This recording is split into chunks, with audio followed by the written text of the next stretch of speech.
Assalamualaikum warahmatullahi wabarakatuh. Perkenalkan, nama saya Meli Rosyana. Saya dari Fakultas Tarbiyah dan juga Keguruan, Program Studi Tadris Biologi.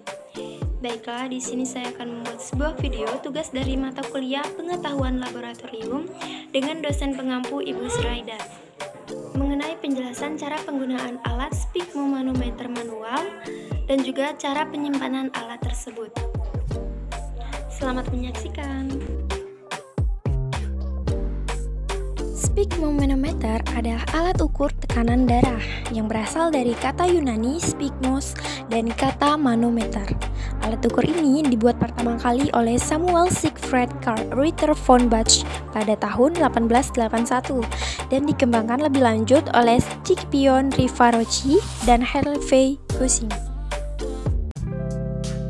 Ada beberapa bagian sphygmomanometer manual, antara lain cuff, yaitu manset yang dililitkan di lengan atas Anda. Valve, sebuah katup yang memungkinkan udara keluar dari manset.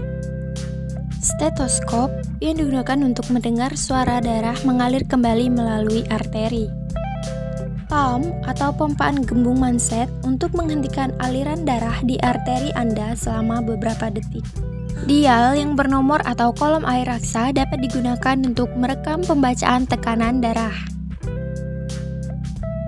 Terdapat sejumlah cara menggunakan sphygmomanometer yang perlu diperhatikan, antara lain: pertama, siapkan terlebih dahulu perangkat sphygmomanometer.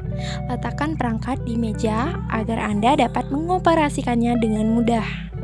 Kemudian duduklah di bangku dan baringkan lengan di meja dalam posisi rileks. Kemudian, sebelum melilitkan manset, gulung atau buka pakaian menutupi lengan. Selanjutnya, lilitkan manset pada lengan bagian atas.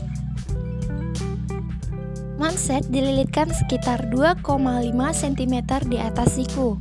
Pastikan lilitan manset tidak terlalu ketat, namun juga tidak terlalu longgar. Pasalnya, manset yang dililitkan terlalu ketat dapat menyebabkan hasil pembacaan tekanan darah tidak akurat dan terlalu tinggi. Selanjutnya yaitu letakkan terlebih dahulu alat dengar di telinga, kemudian tempatkan stetoskop pada permukaan kulit di bagian dalam lengan. Tepatnya, stetoskop harus ditempatkan di bawah manset dan di atas arteri brachialis. Selanjutnya, sebelum memompa manset, pastikan klep balon pompa tertutup rapat. Hal ini bertujuan agar tidak ada udara keluar ketika Anda memompa manset. Cara ini juga membuat hasil pembacaan tekanan darah lebih akurat. Untuk menutup klep, putar klep searah jarum jam hingga tertutup rapat. Kemudian pompa manset dengan cepat hingga jarum pada meteran mencapai angka 180 mmHg. Lalu, buka klep berlawanan arah jarum jam secara lembut, sehingga udara di dalam manset keluar dalam kecepatan sedang. Perhatikan meteran, pastikan jarum bergerak ke bawah dengan kecepatan 3 mm per detik. Periksa tekanan darah sistolik dan diastolik. Cara menggunakan sphygmomanometer berikutnya adalah periksa tekanan darah. Terdapat dua jenis tekanan darah yang dihitung dalam pembacaan sphygmomanometer, yaitu tekanan darah sistolik dan diastolik. Bunyi denyutan pertama setelah tekanan pompa menurun adalah tekanan darah sistolik. Sementara tekanan darah diastolik merupakan tekanan darah yang terjadi ketika otot jantung berelaksi sebelum kembali memompa darah. Terakhir, baca hasil tekanan darah Anda memiliki tekanan darah normal jika angka tekanan darah sistolik menunjukkan kurang dari 120 dan angka diastolik kurang dari 80. Sebaliknya, seseorang disebut mengalami kondisi hipertensi jika angka sistoliknya berkisar 140 sampai 159 atau lebih.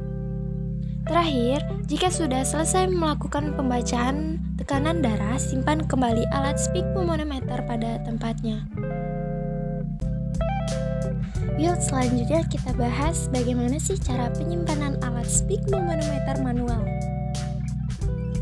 Pertama, bersihkan kaca dan bagian-bagian tensimeter dari debu dan kotoran. Kedua, bersihkan valve inlet atau klep masuk menggunakan kapas yang dibasahi dengan alkohol. Lepas dan bersihkan filter yang terdapat dalam valve outlet atau klip keluar. Ketiga, manset dicuci bila kotor. Terakhir, pastikan kaca pengukur harus tetap bersih dan mudah dibaca. Baiklah, itulah penjelasan saya tentang cara penggunaan alat speak manometer manual dan bagaimana cara penyematan alat tersebut. Sekian dari saya, semoga dapat dipahami dan juga bermanfaat. Saya akhiri, wassalamualaikum warahmatullahi wabarakatuh. See you, bye.